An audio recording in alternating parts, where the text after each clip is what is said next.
Today we're here with Deborah James, Professor of Educational Psychology at Manchester Met. We'll be talking to Deborah about her background, research interests and extensive project portfolio, among other topics. So Deborah, you're based in the Faculty of Education, but your work crosses several disciplines. Please can you give us a brief summary of your main areas of interest? So most of my work, but not all of it, has been around in children's services across the field disciplines of education, health and social care. But also, as you've said, my academic disciplines are quite broad as well. So it's from speech science and speech and language therapy, which are in the health disciplines, and linguistic science, psychology, developmental psychology, and also creative writing. So I think what interests me most is change, to be honest. It's like I'm really motivated in my research to create new knowledge by working in the context where change is important. That to me is the applied field. So that's in social care, in education, in working communities, in hospitals and public health settings. So why that area of research? What are your motivations to undertake that kind of research? I think why I'm particularly interested in the public sector and change within public sector systems is because I think they're fundamentally the sites where we can attempt to level up the injustice and the inequality in society. So can you just tell me, what is educational psychology and how does it differ from the usual understanding of psychology? I think the thing about psychology, it's almost becoming a multi-disciplinary site in its own discipline. So psychology differs so much depending on which field you're in. Educational psychologists, I think, as a profession, are moving slightly away from the assessment of an individual cognitive process within an individual child, conducting individualized assessments of discrete parts of cognitive performance, to really moving more towards, and it's even beyond social psychology, but really trying to understand how whole systems work. So it's maybe more akin to organizational psychology, where organizational psychology supplies psychology to the context of work and employment. There's still a need to focus on understanding individual needs of children and trying to ensure that children have got the right support around them to flourish, but also individual schools, thinking about ways in which the policies and practices within a school also might be more inclusive of children who might have forms of diversity that need to be accommodated for. I think overall it will be any person that was interested in making change happen in an applied context might like to consider a career in educational psychology. I think it's very, it's a profession that allows for hopefully diversity in role, moving away from sort of conducting repeated sort of tests on children to thinking about systems around children and families, responding to children and families who might have significant need for support. How did you get into that field or that area of research then? Because it must stem from somewhere. Do you have a personal connection to this area of research that means that you want to advance that field? So as a child, we had a very complex and hard upbringing, and it really was being in hospitals, and most of all for me personally, having teachers in the state comprehensive system that went out of their way to open space for me and my voice, for my friends. We went to a school that was amidst loads of social housing, and it was a community orientated state comprehensive school, and those teachers went above and beyond to create as much opportunity as they could for us to understand ourselves, and to understand ourselves in relation to the place that we were being brought up. And I knew it then as a child, and I can see it even more looking back as an adult. Yeah, I would say my love for education comes from the love shown to me by educators. My desire to support the public service comes because I know that public servants, public sector services like social care are very important in supporting families that might be struggling. So I suppose that commitment to public sector, empowering public sector workforces is because of my own experience and knowing what a big role all of those people played in my life. Can you tell us more about your academic background now, please? So what you studied at university that led you to where you are today? So when I was young, when I was 18, I went for auditions in drama schools and I got shortlisted at the Bristol Old Vic. But they said to me, you know, you need more experience of life. So I went off and I got pregnant, which I don't think was quite what they had in mind. But I soon realised that being a single mum wasn't going to be very well aligned to being an actor. So I started to wonder what on earth I was going to do with these kind of innate interests that I had in the sounds of voices and the sounds that language made and voice itself. And I had a friend who had a little girl with a cleft lip and a cleft palate and cleft lip, and she was talking about speech and language therapists coming to see her little girl, and I'd never even heard of that before. And anyway, that really prompted my interest in speech and language therapy. So eventually, after quite a few years, I went to university, and I'll always remember my offer letter from UCL, which was a non-standard entry, and that's how they let me in. And I loved doing a 4-year undergraduate degree as a grown-up adult with 2 small children.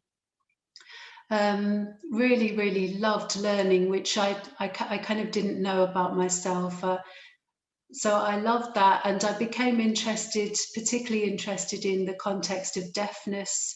It felt like this real injustice that layered on a very, very tiny kind of deficit in the inner ear. Something very small goes wrong, but the implications over a lifetime are massive. So it's that social justice thing, I suppose, again, that drew me into being interested in the context of deafness, and in particular how deaf children learn to read. And then a PhD opportunity came up with Usha Goswami, who's a very prominent psychologist in the field of reading. And she was beginning to be interested in how deaf children learn to read. And so there was a fully funded studentship, which I applied for and was successful in. And then went on to really explore the links between language learning and early reading development in deaf children who had cochlear implants, which were in a way they were at the forefront of bionic health technologies. And I suppose it was maybe about 10 years ago, I suppose, I started drawing back on the kind of arts-based field quite a lot more, and was very fortunate to be able to undertake a part-time master's degree in creative writing. And I suppose the commitment to that was to go back to some of those earlier interests that I had, working through more creative ways, I suppose, but largely to understand myself more and my own story more, because I felt in many ways that was important for me personally. And so drawing on that creative side is something I do more in my work now. You've undertaken various research projects which employ arts-based methods to investigate different topics, particularly the role of video to support childhood hearing impairment. Can you tell us about this area of research and how you view the role of video in learning and educational environments? Yeah, I suppose my mind has just gone back to a day when we were opening the lab at the Nottingham Biomedical Research Unit in Hearing, and I was leading the Child and Family Lab, and I'd been able to steer the ideas about what that lab should be conducting. When we opened that lab, I was very fortunate. I invited Ken Loach, who's quite, he's a big filmmaker who really pioneered the documentary filmmaking genre, really, which has caused and created so much change in the UK. And I invited Ken to open our lab. And so I suppose that even then I was thinking and recognising the importance of film, especially that mixture between storytelling and fiction, fictional depictions, and reality, or what we understand as reality. So I think that fusion of storying and narrating bits of dynamic film to make sense of our current reality, and to also provoke thinking about new ways that reality could be. That's always been really central to my role of video with families and with workforces. During the COVID-19 pandemic, you've applied your expertise to assist the charity Home Start. Can you tell us a little bit about Home Start, please, and how you've been working with them? Yeah, well, Home Start is it's a federation of nearly 200 small local charities across the UK. So it operates in all 4 jurisdictions in the UK. And I learned a lot about Home Start from previously working with a charity called Children North East in the northeast of England. I did quite a lot of work with them a few years ago when I lived and worked in the northeast. And Children North East taught me a lot about the value of peer-to-peer models for home visiting and family support. Working with them made me realise how empowering and important it is to have diverse approaches to working with families who find themselves in significant need. We were actually engaging over setting up an interview for a PhD studentship that we'd got with Home Start. And then the CEO of Home Start locally started to tell me about the impacts of the pandemic and the lockdown on the families that they were supporting.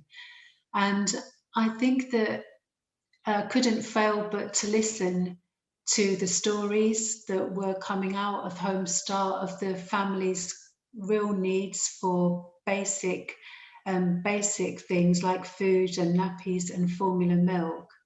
And I just kept on listening really to Sarah and the stories that were coming out, and together with other colleagues in MMU, found ways of responding with the kind of things that we could offer. A few things that were of shared interest. One was to make the community sector role in children's services during the pandemic, to make that all the more visible, so that its importance at this time was more and more recognised.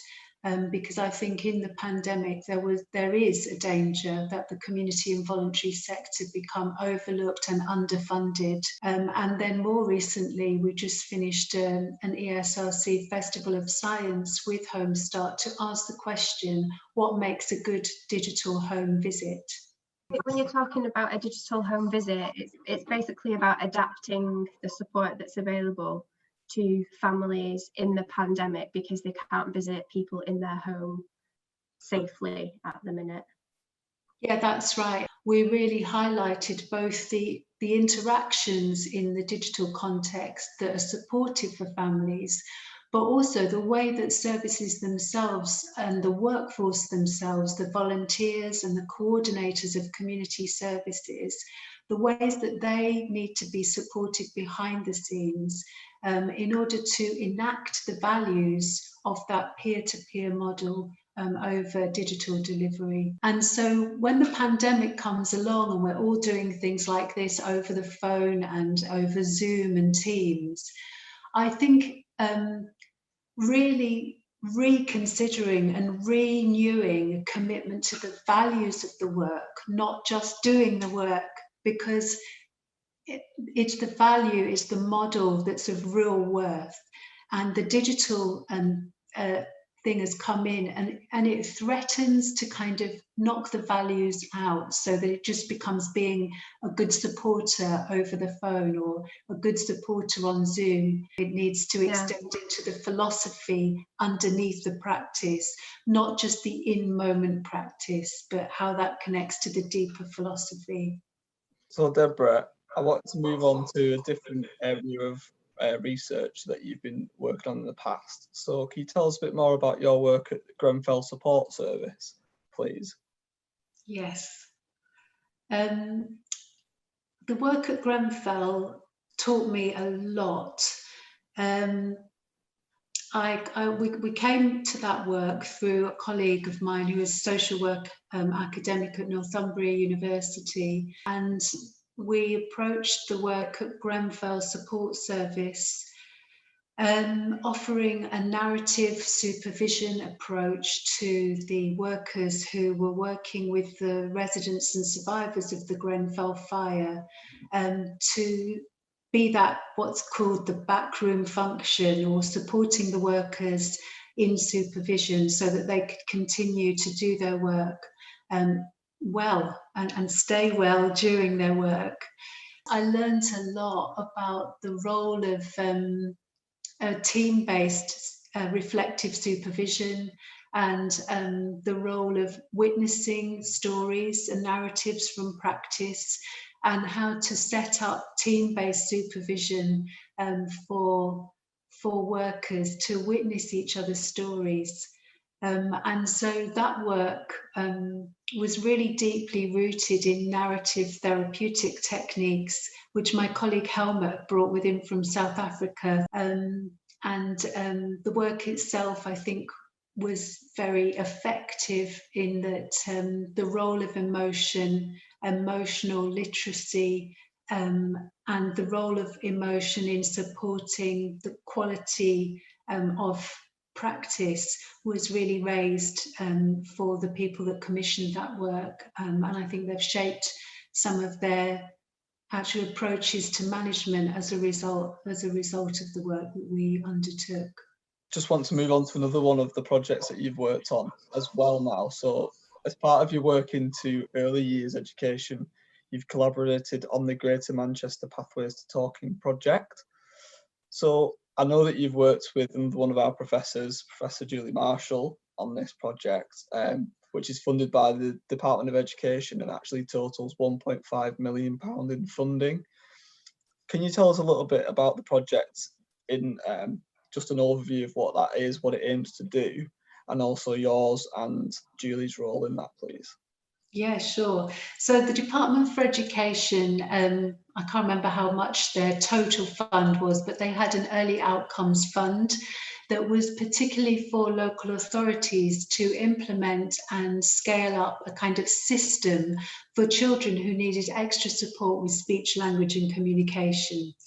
So we were very fortunate to be asked to join in on the bid for Salford led a bid on behalf of the 10 localities in Greater Manchester to implement and scale up their integrated pathway. And what that really means is a sort of health, education, social care pathway for children who might have speech and language and communication needs.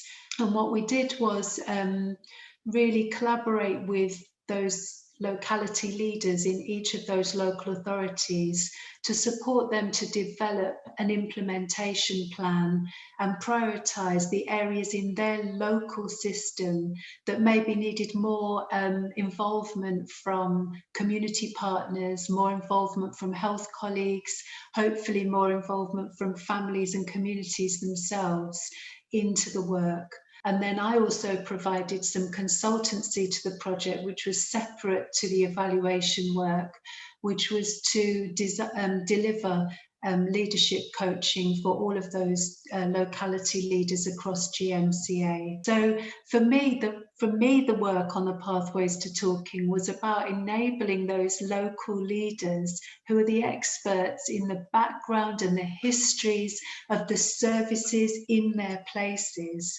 to enable them to feel confident, to challenge the narrative and to use their own voice, so that their voices from within the place actually get a chance of being heard. And so voice is only voice when it's responded to, I would say. So all of the leadership coaching was about creating a dialogue, by which I mean where your voice is heard and acted upon. I feel through that project, I was able to get to know many people across Greater Manchester in all of those different localities and get to work closely with them. And it's really honestly made me feel at home in the Northwest. And it's been lovely actually, because we've just heard that Greater Manchester are going to fund the continuation of 2 more years of leadership coaching development, where we're going to take the model that I developed and delivered and co-design it with those localities. And so that we're going to end up with a GMCA co-designed leadership for early years system change in the next 2 years, and we're going to feed that into some postgraduate provision at MMU. What are the outcomes or impact of the Greater Manchester Pathways to Talking project been so far? All of the sessions finished just before the kind of narrative around coronavirus started to surface, and a little bit before the actual lockdown. What's been really nice as an individual is to hear the stories about how the people who came on the leadership coaching attributed their abilities to cope with the pandemic, and not just cope, to actually thrive. The impacts have been, there's hugely different impacts across the 10 local authorities, but on the whole, literally hundreds and probably thousands of members of the workforce, so that's people who work in nurseries and early years settings, have been trained to use high quality, well-designed screening programs for children's speech and language and communication skills. They've been enabled and empowered really to start to shape their own interactions to support those children who may have additional needs to develop. How do you feel that project enables the university and ESRI and yourself to actually link in with Manchester? It kind of, for me, it cements or promotes our place as a university within the city and the impact that our professors, our researchers, our students can provide to everyday people within the city. But in terms of the university, it's that fusion. It's the fusion of the university within its society that it's serving. And the leadership coaching is a great example of that, but it won't be the only example in MMU or in ESRI of this fusion of the way we're believing, the way we're understanding the world, and the way that that's aligning to things like the reform agenda in Greater Manchester that all those localities have signed up to, where the narratives that all of the workforces are working towards can be aligned with this leadership coaching model. Is that kind of synthesis or alignment of a piece of research with a social policy agenda and narrative. When you get that alignment between a university and the civic society around the university, all sorts of other things become possible. It opens the way for things like co-designing of apprenticeships. It opens the way for co-designing masters in leadership in the early years. And when those things are aligned and constantly kept alive, don't become fossilized, there's spaces where we can really add and use the new knowledge and the research skills that we bring as a university to address the really complex, hard-end realities of providing public sector services in communities. You are leading on a new optional master's module about creating professional identities in education. Can you tell us more about that module, please, and how your research feeds into your teaching? What I'm hoping for is to expand the students or the participants' understanding of who they are and what shaped them in terms of the place where they've come from, or the place they're now practicing in, the social and public policy that surrounded them, and the narratives that have been floating around in all of those different contexts in which they've been living their lives. And the reason for doing that, I suppose, is that I think our biographical narratives are the things that can pen us in and stop us from developing others, or they can liberate us and give us new ways of understanding ourselves. So I think the overarching aim of conducting the unit by looking at biographical narrative processes and narrative reviews of social policy that those students want particularly to look at is to enable them to have a much greater autonomy over the way they narrate themselves and the way that they can push back at narratives that they've maybe previously taken on. So, for example, if you as a student have come from a household where there's been mental health or substance abuse, or you've been made homeless as a child, instead of sort of burying that and being a bit ashamed of it, rather the aim is, as far as people are comfortable to do this, is to actually surface the social policy that in a sense was wrapping around them and their family, or at least relevant to them and their family circumstances, past or present it could be. And I think in doing so, we'll create this kind of insider perspective and develop a real critical, analytical, but also emotional and personal account of who that person is in that place. And I think it just comes back to the idea that as educators, if those people are on a master's degree, they're going to be leading in education in somewhere in the system. I just think that they will get a real sense of the liberation of understanding more about yourself when that's witnessed as well by other students who will have diverse and different backgrounds. I think it would change and shape their practice with the children that they're working with, really honouring the child's current context, knowing that is not the end destination, and really being sensitive to some of the seen and unseen, or spoken and unspoken narratives that might be around that child and family. Yeah, so I think it's about equipping people to do like what my English teacher did for me, which was to gently show me that somehow he knew how hard it was for me at home. And he never said it in so many words, but in other things that he did sort of say it. And in sort of saying it, he made me believe that there might be a way out of it. It's amazing to see that your research and your personal life is feeding into this module that you can then go on and teach others how to challenge themselves in that way. So yeah, I think it sounds like an incredible module. I'm really glad that we've had the time to talk about it today.